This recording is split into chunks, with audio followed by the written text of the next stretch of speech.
you like the Delphonics? They're pretty good.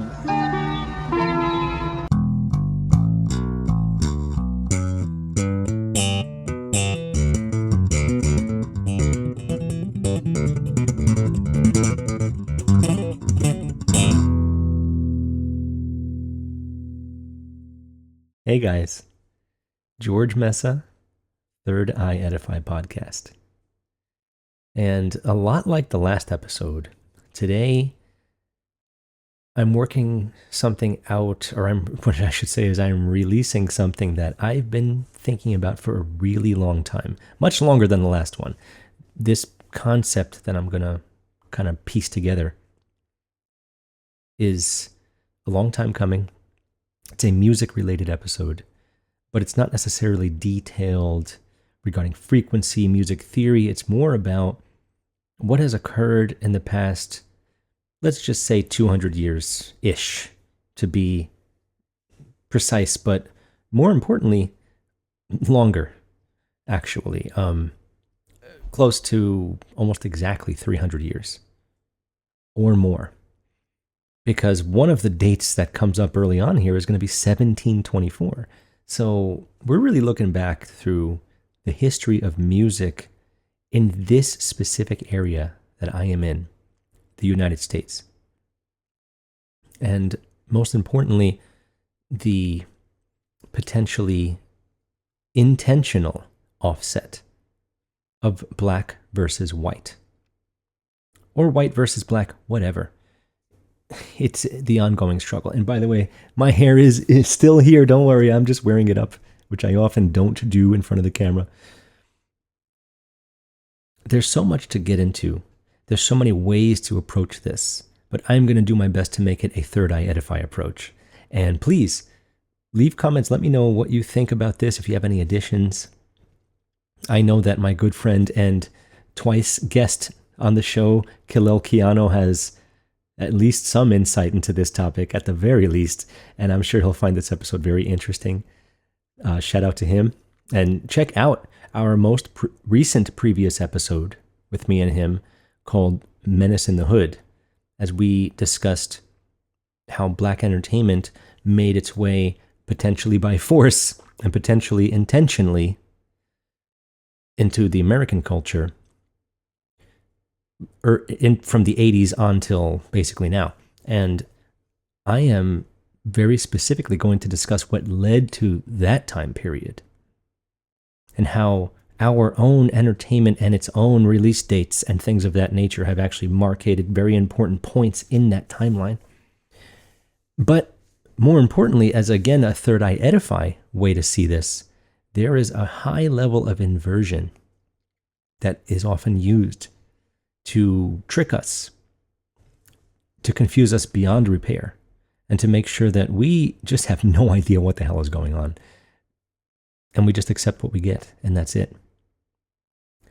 So, how can we even start? Where do we even begin this musical adventure, or whatever you want to call it? Why don't we start here? Where is this? What is this? Perhaps the buildings in the background are giving you a little bit more of a hint that this is not just a regular old congregation, let's say in Africa, Haiti, anywhere like that. This is an image drawn by someone to represent activities that were taking place in New Orleans, in a very specific location called Congo Square. And I wasn't sure where to start, but after taking a look back at a book I had read 20 years ago, actually, maybe like 22 years ago, maybe 21 years ago, The One and Only History of Jazz by Ted Gioia, which has no substitute and or equal, and I'm sure that anyone who's read it will tell you that. I would highly suggest it if you want to look into just a taste of the history of what is often called the true American art form. There is a lot to get into, and that book definitely says it all. So where exactly is Congo Square? It's not a place in Africa, and very interestingly, Congo apparently has more resources than anywhere in the entire known realm, and that is why we are often there, and many other countries trying to get everything they have. It's a very unfortunate thing going on in the Congo, and can certainly ask around and get some very good answers about that stuff. I'm no expert, but the level of resources there keep people interested. And of course, it doesn't feel like the same over here, and that's probably a conversation for a whole different day. So when is that image from? That image is from the 1800s. This has been going on for a very, very long time. Not just the idea of slavery and the whole white versus black, or white being more superior than black idea, but this is the first level of inversion. Their entertainment is everywhere. We all love it.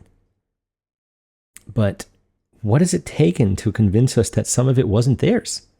And that's what we're getting to here. This is Code Noir, or Code Black, probably more accurately translated as Black Code, from King Louis XIV. Louisiana Purchase. The Louisiana Purchase was 1803. This is from 1724. There was already slavery. There was already French colonies. And anywhere that had a French colony had this Code Noir. And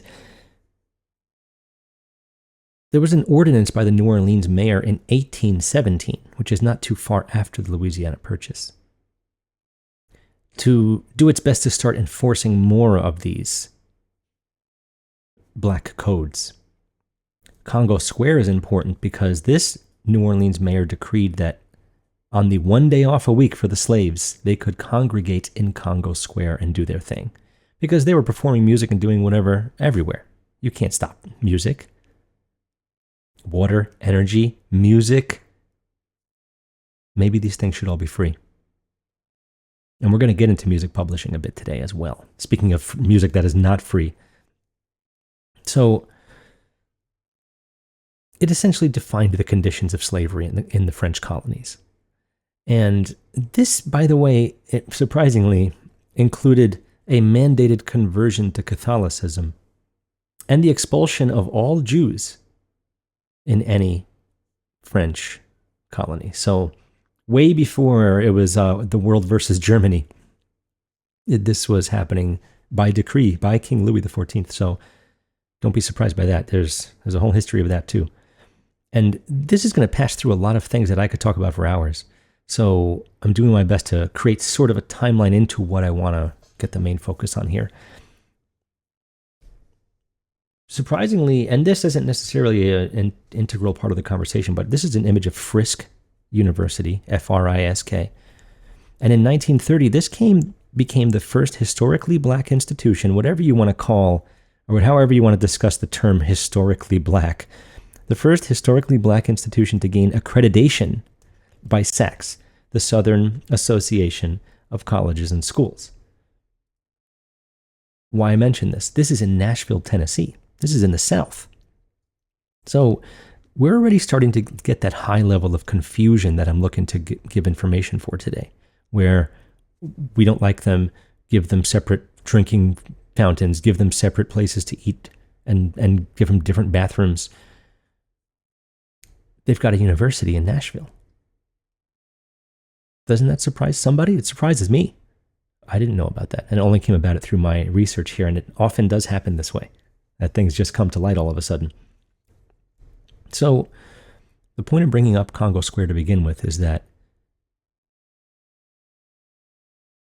unfortunately, more blacks than would have been here in the past 300 years, it does have to do with slavery. But their music has been heard by all, and people would go to places like Congo Square to hear that music because there's an intoxicating nature to a drum circle. There's an intoxicating nature to these very simple and very heartfelt melodies. It's theirs. And whether some of it did come from slavery, some of it didn't. Some of it came from their ancestors' traditions.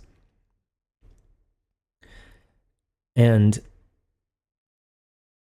once rock and roll really hit full gear, it wasn't being seen as theirs as often. So let's keep going here and see what we can come up with. Now, again, black, white. Let's have a quick look at 2 food items that give you an idea of just how far a word can go and reach its way into your subconscious to make you think a certain thing or feel a certain way. Here we go. Angel. Right. Devil. Food? Okay. Angel food cake. Ah, how nice, serene, and pleasant with fruit. Devil food cake. Black. Dense.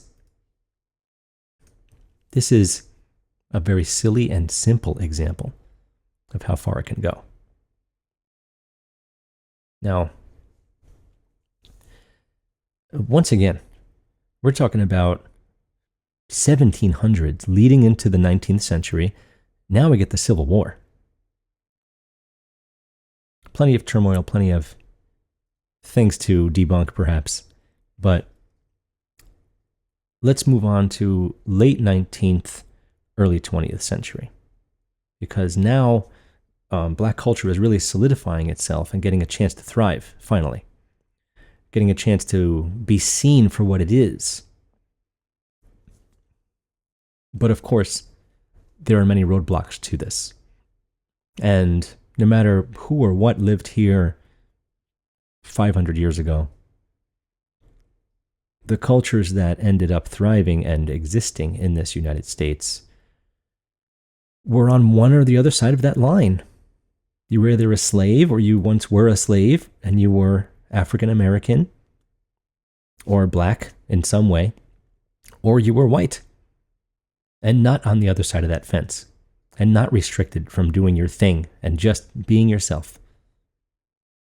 And I think the music and the music culture, music publishing, and everything actually went a long way to produce and keep this image and to keep these stigmas alive. At first, it came around by stealing. Now, not necessarily jazz, because jazz was not going to be stolen. Jazz, and listen, really heralded as the first American art form, primarily black. It came out of Afro-Cuban. It came out of slavery. Building railroad tracks. There are songs of railroad workers where, as they bink, bink, they would keep the rhythm and they would sing their songs. It's a great way to pass the day. There's recordings, there's, reimaginings, or at least some way of resurrecting the songs that were never recorded. But you can hear recordings of what that should have sounded like. And they sound accurate to me. And there's the idea of the Negro spiritual and other things that are a big part of our culture, as a matter of fact. But once music publishing got involved, it was very easy to take songs that maybe most people weren't familiar with and to pass them along to a white performer and let them make it popular. I think that the easiest, potentially the most marketable, or the most, the most obvious example, maybe Big Mama Thornton, who is recorded, and you can definitely hear her tracks. They're great. She has an incredible voice, very natural, very what we would call bluesy. I often find it almost frustrating. Well, I do find it frustrating when there's a white singer, let's say like Adele, or just somebody who seems kind of one-trick pony-ish, as I do believe she is, unfortunately. They sing a little bluesy, just a little bluesy, and everyone's like, whoa, this singer's really got grit and personality. And meanwhile, they can't do anything else. And they don't have the history, or they at least don't appreciate it or don't respect it. This is not the way to do anything. And when you get these amazing black performers, they don't get that recognition because they're just natural to them. I don't understand what that is. Please leave a comment. Tell me if I'm totally missing the mark here, because I don't think I am. So, Big Mama Thornton, what does that even have anything to do with this conversation? Here is clearly a photo op, an absolutely not candid photo where we're almost getting the finger from Elvis there, of Lieber and Stoller. As you may already know, or you may not, these two Jewish songwriters are responsible for at least 70 super duper big huge hits in the rock and roll world, and a little bit before rock and roll, as a matter of fact, because Hound Dog, as you may know from Elvis, was written for and recorded by Big Mama Thornton first. And this actually gets credited with rock and roll. Like, hey, rock and roll's here, because the guitar had some prominence. Electric guitar being somehow the face of rock and roll, which is absolutely ridiculous and stupid. But, I get it. Nowadays, the blues is, screaming rock and roll and some harp, some harmonica, right? So, not the first instance of this, but I think the most obvious. Hound Dog is not a song that Elvis wrote, and it wasn't even written for him, in case you think he didn't write any of his stuff. And Elvis is a great example of this kind of transition from, okay, we got a white guy doing what could be considered black stuff, entertainment-wise. Everyone's loving it. A black musician could not get that audience. It wasn't possible. Big Mama Thornton was amazing, could not get the audience. And when her songs finally did sell, when Elvis killed it with Hound Dog, when Janis Joplin killed it with Ball and Chain, which was Big Mama Thornton's song, she couldn't get any royalties. She didn't know. Music publishing won. Music publishing always won. And even if an artist did create their own song, the publisher they went through somehow had credit. It's like getting an assist on a goal in hockey or soccer, where their name was on it. The publishing company was involved no matter what. You couldn't get away from it.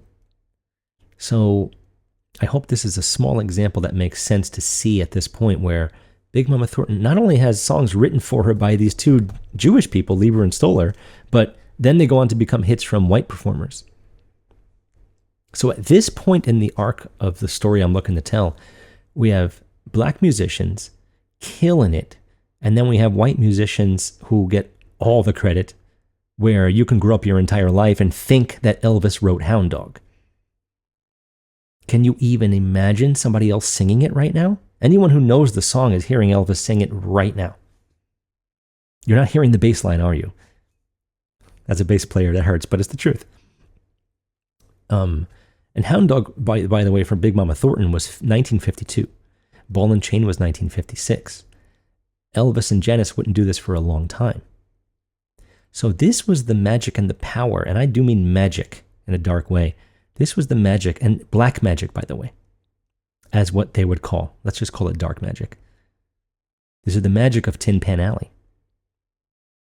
I had a picture to pull up and I forgot to bring it, whatever. So Tin Pan Alley between 5th and 6th Avenue, there's an 11, and one of the main buildings be addressed at 45, being a 9. I'm throwing it out there because there's a few 911s that do pop up in this conversation. But Tin Pan Alley is really the name of, it's a long section of music publishing locations in New York. And they were just busting out hits. It's kind of debated where the name came from, but Tin Pan literally was a name for a dilapidated piano, as it says, as I find the definition. But more importantly, it perhaps could have been the sound of many pianos, not all being perfectly in tune, playing at the same time as all of these publishers were trying to write hits. So it sounded like just tin pans all over the place. So the name itself is a negative term, much like ragtime, unfortunately, is a very negative term. It meant ragged time. The boys playing ragged time.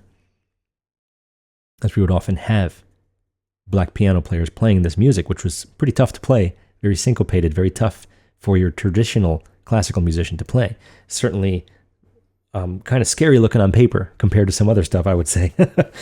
So Tin Pan Alley getting all the credit for bringing all of this great music. What they did more than anything else, and you can look up all the history you want on Tin Pan Alley, it's hard to come by this, but what they did more than anything else, in my opinion, is get white faces on black music. Because at the time, transitioning from radio to video, some people had a face for radio, which means they were not going to be recorded anytime soon and certainly were not marketable in any way. So keep this in mind as we move forward, because this is a large chunk of me prepping for the next section where we now invert this concept. We take this to a different spot altogether. So where's another? Forget angel food cake, devil food cake, right? What about this? What is this? You in the front with your hand up. What is this? Assume the position, by the way, as the beetle does face down, like much of the world prays. The Beatles, the White Album,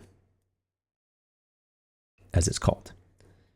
And was there an opposite? Perhaps some of you know.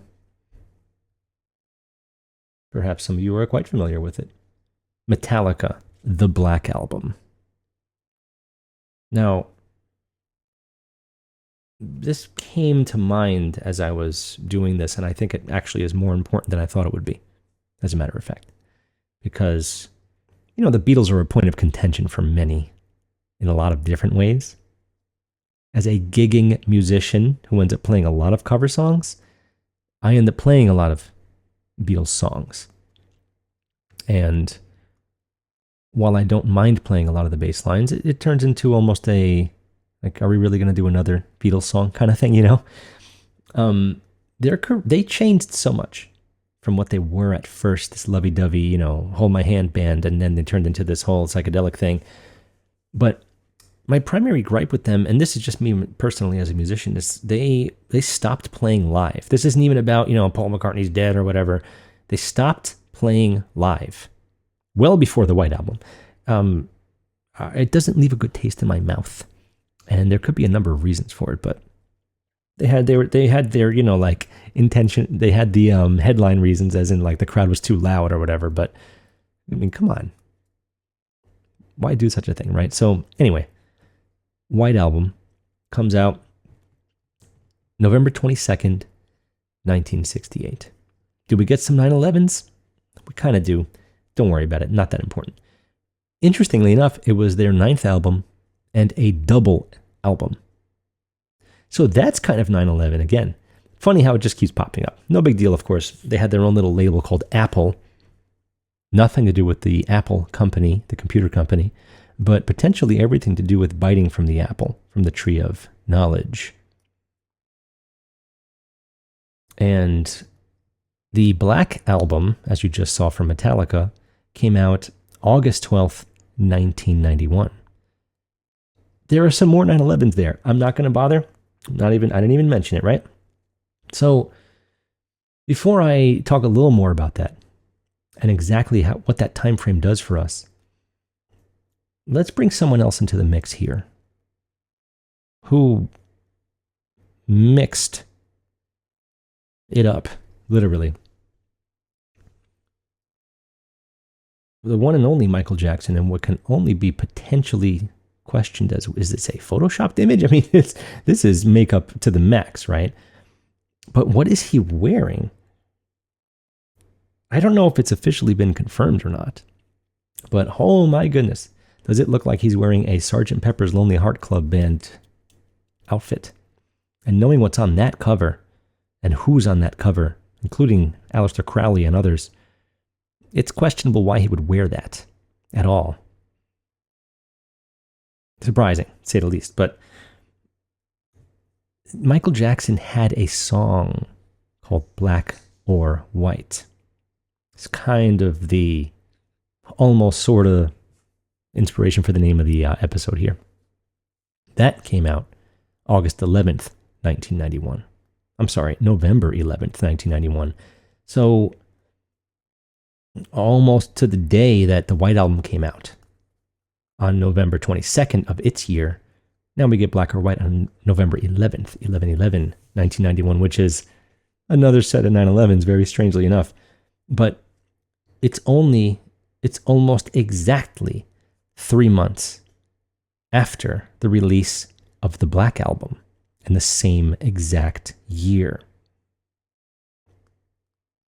Now, there's lots of musical trends that happened around this time, and a lot of it is because of Metallica, as a matter of fact. Metallica and Nirvana, I would say, because grunge killed hair metal, and the Black Album killed a lot of thrash metal fans' love of Metallica, because they transitioned into a more songwriting phase. Megadeth also kind of joined the pack there with their release of Countdown to Extinction, which I think is a better album. But it really was kind of this transitioning period. I don't know if there's a more obvious time where music and entertainment really did flip and transition at the turn of that decade. As soon as the 90s hit, man, things really just shot into a new direction, didn't they? I don't remember a more obvious time. Now, it takes entertainment and it takes eyeballs on that entertainment in order to push a new generation, so to speak. And being 10 years before 9/11, it seems like the best time to throw something into high gear. Picture going up a roller coaster slowly to get to the top. 90s, roller coaster. Straight into 9/11. I don't have any direct relationships to mention. These are just, as far as, that unfortunate day in September 2001. So this is all really, really important now.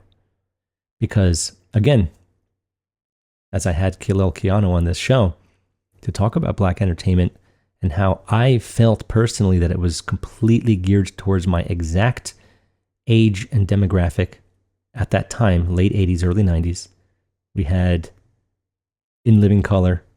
We had movies like Boys in the Hood, Menace to Society. We had Dr. Dre and Snoop Dogg. I'm not even going to sugarcoat the simplicity of it all, but that's really, it got us. It was MTV.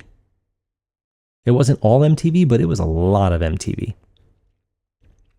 So I rewatched, because I haven't seen it since, the very, very, very long version of Black and White from Michael Jackson, the music video, which at the time was ridiculously high budget and super inspiring for the next set of music videos, particularly because of the transitioning section. There's a section in the video where, some of you may remember this, since it was broadcast in 27 countries to 500 million people, the largest premiere of its time.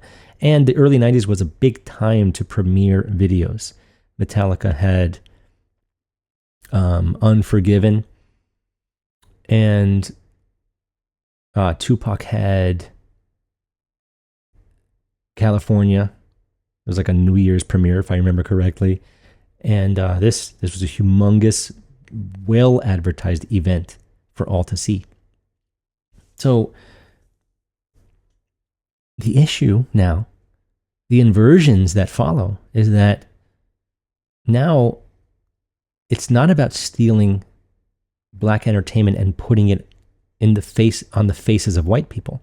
Now it was time to bring in Black entertainment full force via hip-hop, TV shows, and movies.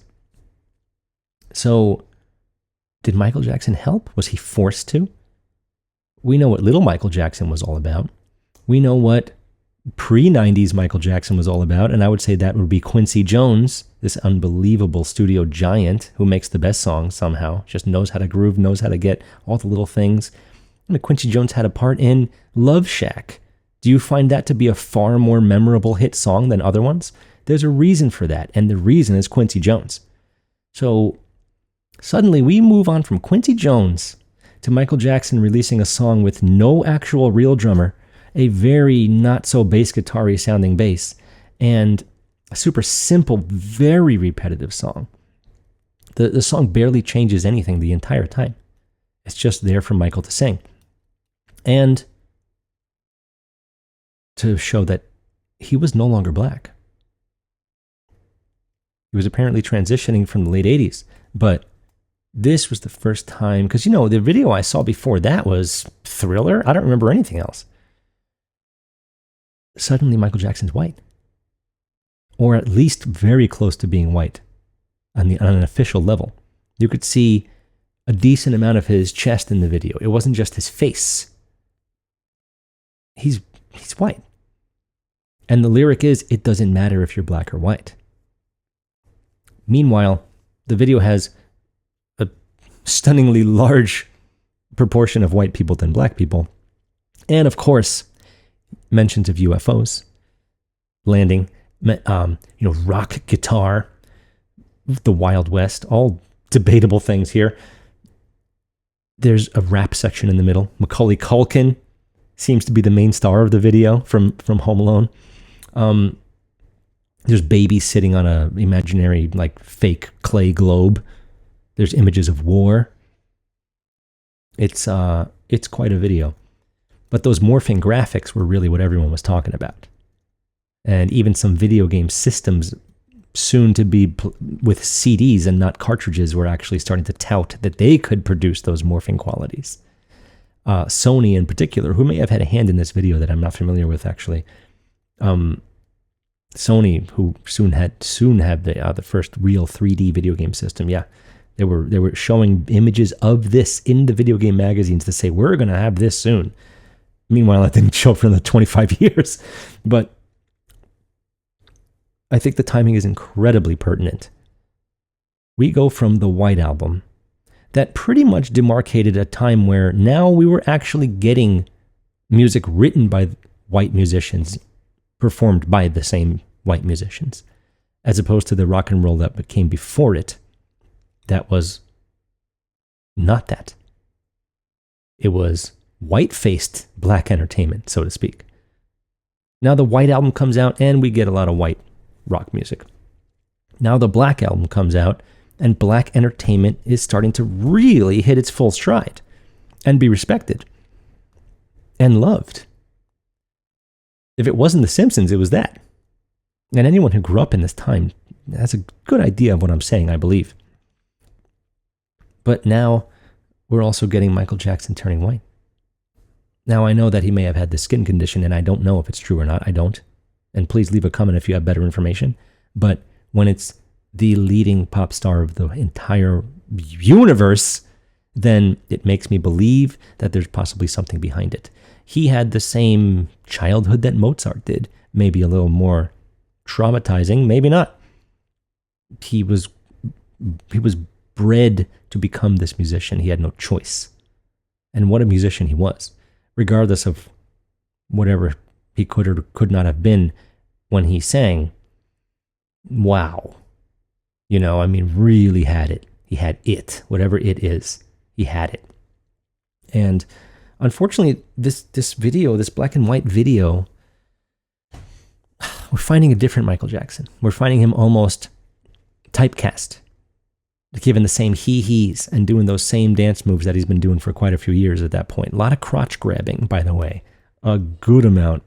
He even destroys a bunch of cars and businesses at the end after morphing from a very dark black leopard, or maybe as a jaguar, and then that morphs into white Michael Jackson. He destroys a bunch of stuff, screams, grabs his crotch like crazy, morphs back into this animal and walks away. And that's the end of the video. Very strange. I forgot about that part. I remembered after seeing it, but I definitely forgot about that part. And then the video ends with The Simpsons, of course, and Bart is wearing a black t-shirt that says Michael Jackson. So just confusion and inversions left and right. And from then on, well, let me just keep going full throttle. But I think it's amazing and clear how these things are planned. These generational switches, these cultural icons, behemoths. They have to go a certain direction. It's not their dollar. These musicians don't fund their own way. Maybe Bob Dylan, maybe not. But I know he's actually quoted as saying that people like him actually killed Tin Pan Alley because he was writing his own stuff and releasing his own music. So maybe he was. I mean, he still had to go on a label. Back then you did. Nowadays you could start your own, and good luck. But you can actually just do what you want now. Doesn't mean you're going to make $1 million. But you might make a few thousand. And there's more, as usual, there's more to discuss, but I hope that this got you thinking about what it takes to transition entire generations of entertainment in certain directions. It doesn't just happen naturally. That's how entertainment works. It's planned to find its way into certain households. And since the TV was becoming so much more popular and affordable in the 80s, it was time. It was time to make these transitions happen. Lots of transitions. But primarily, the true magic trick of inversion is really the star of the show here. Just think about it. While we were separating our lives, separate but equal, between white and black, there were still tons of white people seeking out black entertainment. Now we get a bunch of music writers, and they put white faces on black entertainment. Fast forward a few decades, and now black entertainment is okay, and it's king for a while, actually. The box office, the TV shows.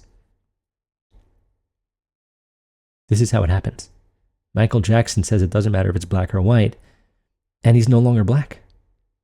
The Black album comes out the same year. And it's, metal. But not the kind of metal that people think is, that evil dark metal. It's nothing like that.